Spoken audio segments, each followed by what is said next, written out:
धवलपुर गांव में मंगू और एक पंडित रहता था। एक दिन अचानक मंगू सोचता है कि यह पंडित कहाँ जा रहा है। और मंगू छुपते छुपते पंडित के पीछे पीछे चल देता है।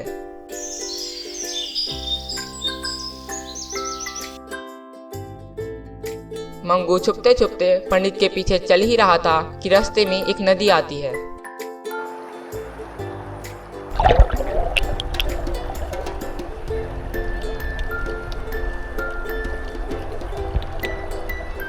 मंगू भी पंडित के पीछे पीछे नदी पार कर लेता है।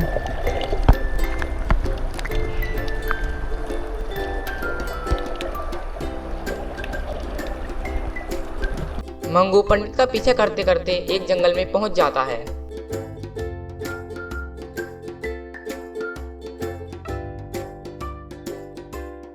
ओह, पंडित यहाँ पर जल चढ़ाने आता है। यह पंडित बहुत हरामी है। यह मेरे घर पर पूजा करने नहीं आया था। कहता है मैं अशुद्ध हूँ, गरीब हूँ। अब मैं इसका चढ़ाया गया जल भी अशुद्ध करूँगा, पर कैसे? तभी उसके दिमाग में एक आइडिया आता है। मैं मूत देता हूँ।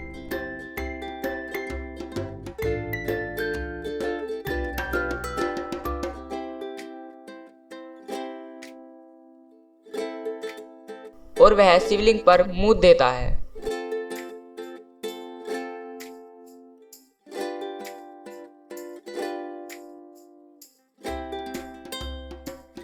अब यही सिलसिला रोज चलता रहता है। पंडित जंगल में जल चढ़ाने जाता और मंगू पीछे पीछे शिवलिंग पर मूत देता था। कई दिनों तक यही सिलसिला बिना रुके चलता रहा।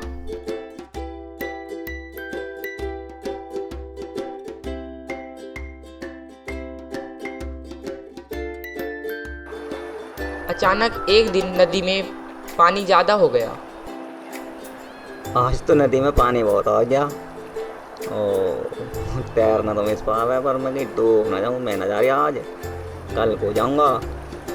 एक दिन न जाने का तो क्या फर्क पड़ लिया। चल रहे वापस घर को। और पंडित शिवलिंग पर बिना जल चढ़ाए ही घर वापस चला जाता है।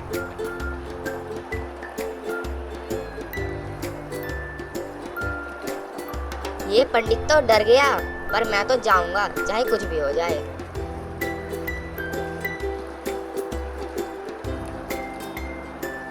लेकिन मंगू पानी से ना डरते हुए नदी पार कर लेता है।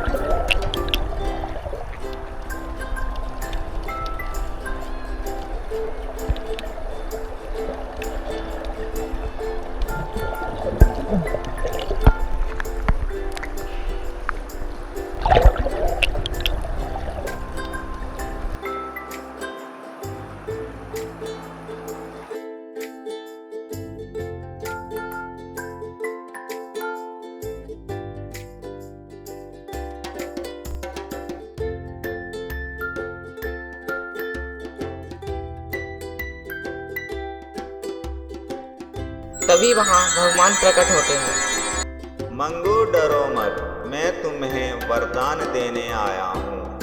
हे प्रभु, मैं तो आपके ऊपर मूतता था, लेकिन पंडित तो आपके ऊपर जल चढ़ाता था।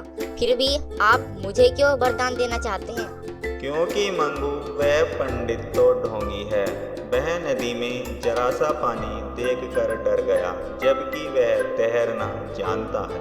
आज मुझ पर जल चढ़ाने नहीं आया। उसने अपना नियम तोड़ दिया, पर तुम कोई परवाह ना करते हुए आज भी अपना नियम पूरा करने आए हो। मैं तुमसे बहुत प्रसन्न हूँ। हे प्रभु, यदि आप मुझसे प्रसन्न हैं, तो मुझे वरदान दीजिए। पर वरदान एक ही होना चाहिए। मैं क्या वरदान मांगू? मेरे लिए तो मेरी माँ ही सब कुछ है। माँ के लिए ही मांग लेता हूँ। मेरी माँ अंधी है, उनके लिए आंखें मांग लेता हूँ। पर मेरी माँ के पास तो जीने के लिए धन भी नहीं है। धन मांग लेता हूँ। लेकिन धन से ज़्यादा तो खाना ज़रूरी है। खाना मांग लेता हूँ। अरे नहीं, मैं क्या मांगूँ? मुझे वरदान भी एक ही मांगना है।